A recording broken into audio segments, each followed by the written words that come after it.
Hi, this is Stephen McCann from GringoCool, and today I'm at my daughter's house. She's a student in Richmond, Virginia, and I've decided to make some toast. I'm missing the Spanish breakfast toast. So the first thing you have to do if you're going to make toast, I mean everybody makes toast, like what's the big deal about toast?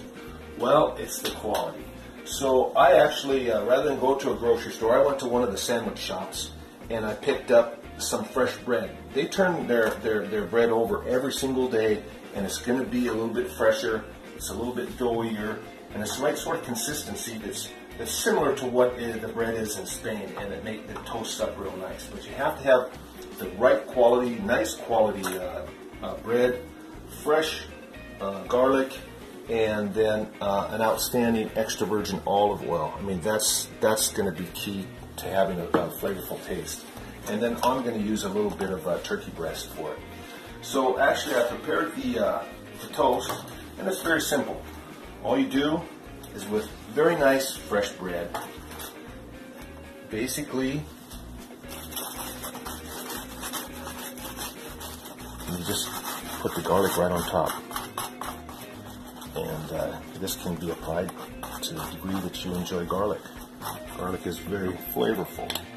Then, if I were to ask many people to put olive oil on their toast, they might do something like this. Just a little tiny bit. But if you were to put butter on it, a lot of people, if they want to get some taste, they'll put a little bit on it. I am really a complete fan of extra virgin olive oil. Many say you should take a spoonful of it in the morning. I get my spoonful on my toast as I let it soak in. So that would be the toast, fresh toast, a little bit of garlic,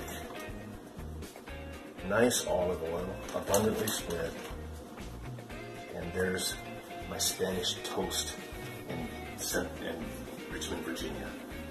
Thank you very much. Hope you enjoyed the video. We'll do more about Spanish food and our extra virgin olive oil.